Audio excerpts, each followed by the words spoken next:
जानिए होलिका दहन का संपूर्ण इतिहास।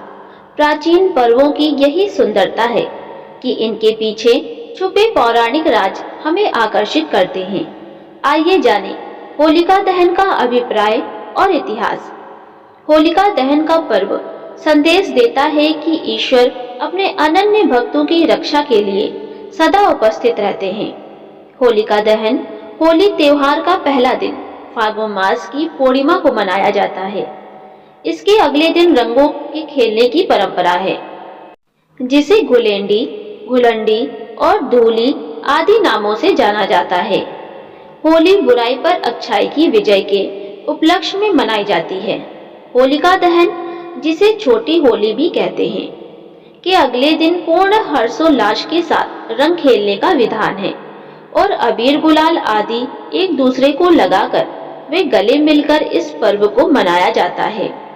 भारत में मनाए जाने वाले सबसे शानदार त्योहारों में से एक है होली। दिवाली की तरह ही इस त्योहार को भी अच्छाई की बुराई पर जीत का त्योहार माना जाता है। हिंदुओं के लिए होली का पौराणिक महत्व भी है। इस त्योहार को लेकर सबसे प्रचलित है प्रहलाद, होलिका और हिरण्यकश्यप की कहानी। लेकिन होली की केवल यही नहीं, बल्कि और भी कई कहानियां प्रचलित हैं। वैष्णव परंपरा में होली को होलिका प्रहलाद की कहानी का प्रतीकात्मक सूत्र मानते हैं। होलिका दहन का शास्त्रों के अनुसार नियम: फागुन शुक्ल अष्टमी से फागुन पूर्णिमा तक होलाष्टक माना जाता है। इसमें शुभ कार्य वर्जित हैं। पूर्णिमा के दिन होलिका दहन किया जाता है। इसके लिए पूर्णतः 2 नियम ध्यान में रखने चाहिए। पहला, उस दिन भद्रा ना हो। भद्रा का दूसरा नाम विष्टिकरण भी है, जो कि कई कारणों में से एक कारण है। एक कारण तिथि के आधे भाग के बराबर होता है। दूसरी बात, पूर्णिमा प्रदोष काल व्यापनी होनी चाहिए। सरल शब्दों में कहें तो उस दिन सूर्यास्त के बाद के 3 मुहूर्तों में पूर्णिमा तिथि होनी चाहिए। पुराणों के अनुसार दानवराज हिरण्यकश्यप ने जब देखा कि उसका पुत्र प्रहलाद सिवाय विष्णु भगवान के किसी अन्य को नहीं भजता, तो वह क्रुद्ध हो उठा और अंततः उसने अपनी बहन होलिका को आदेश दिया कि वह प्रहलाद को गोद में लेकर अग्नि में बैठ जाए, क्योंकि होलिका को वरदान प्राप्त था कि उसे अग्नि नुकसान नहीं पहुंचा सकती। किंतु हुआ इससे ठीक विपरीत। होलिका जलकर भस्म हो गई और भक्त प्रहलाद को कुछ भी नहीं हुआ। इसी घटना की याद में इस दिन होलिका दहन करने का विधान है। होली का पर्व संदेश देता है कि इसी प्रकार ईश्वर अपने अनन्य भक्तों की रक्षा के लिए सदा उपस्थित रहते हैं। होली की केवल यही नहीं, बल्कि और भी कई कहानियां प्रचलित हैं। कामदेव को किया था भस्म। होली की एक कहानी कामदेव की भी है। पार्वती शिव से विवाह करना चाहती थी, लेकिन तपस्या में लीन शिव का ध्यान उनकी तरफ गया ही नहीं।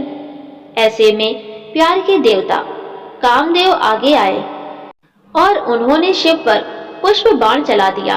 तपस्या भंग होने से शिव को इतना गुस्सा आया कि उन्होंने अपनी तीसरी आंख खोल दी और उनके क्रोध की अग्नि में कामदेव भस्म हो गए। कामदेव के भस्म हो जाने पर उनकी पत्नी रति रोने लगी और शिव से कामदेव को जीवित करने की गुहार लगाई। अगले दिन तक शिव का क्रोध शांत हो चुका था। उन्होंने कामदेव को पुनर्जीवित किया। कामदेव के भस्म होने के दिन होलिका जलाई जाती है और उनके जीवित होने की खुशी में रंगों का त्योहार मनाया जाता है। महाभारत की कहानी। महाभारत की एक कहानी के मुताबिक युधिष्ठिर को श्री कृष्ण ने बताया, एक बार श्री राम के एक पूर्वज रघु के शासन में एक असुर महिला थी। उसे कोई भी नहीं मार सकता था, क्योंकि वह एक वरदान द्वारा संरक्षित थी। उसे गली में खेल रहे बच्चों के अलावा किसी से भी डर नहीं था। एक दिन गुरु वशिष्ठ ने बताया कि उसे मारा जा सकता है यदि बच्चे अपने हाथों में लकड़ी के छोटे टुकड़े लेकर शहर के बाहरी इलाके के पास चले जाएं और सूखी घास के साथ साथ उनका ढेर लगाकर जला दें। फिर उसके चारों ओर परिक्रमा दें, नृत्य करें, ताली बजाएं, गाना गाएं और नगाड़े बजाएं। फिर ऐसा किया गया।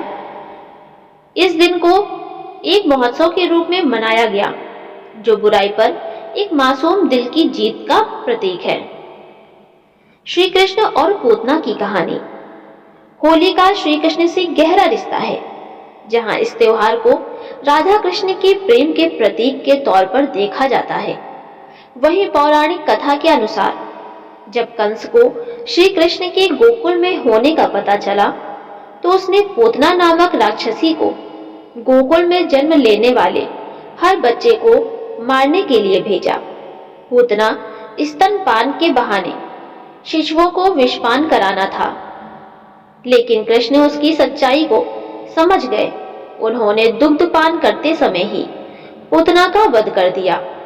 कहा जाता है कि तभी से होली पर्व मनाने की मान्यता शुरू हुई। होलिका दहन का इतिहास। विंध्य पर्वतों के निकट स्थित रामगढ़ में मिले एक ईसा से 300 वर्ष पुराने अभिलेख में भी इसका उल्लेख मिलता है। कुछ लोग मानते हैं कि इस दिन भगवान श्री कृष्ण ने पूतना नामक राक्षसी का वध किया था। इसी खुशी में गोपियों ने उनके साथ होली खेली थी। तो दोस्तों, ये थी हमारी छोटी सी कथा। आपको कैसी लगी हमें कमेंट में जरूर बताएं। वीडियो अच्छी लगी हो तो लाइक करें, चैनल को सब्सक्राइब जरूर कर लें। धन्यवाद दोस्तों।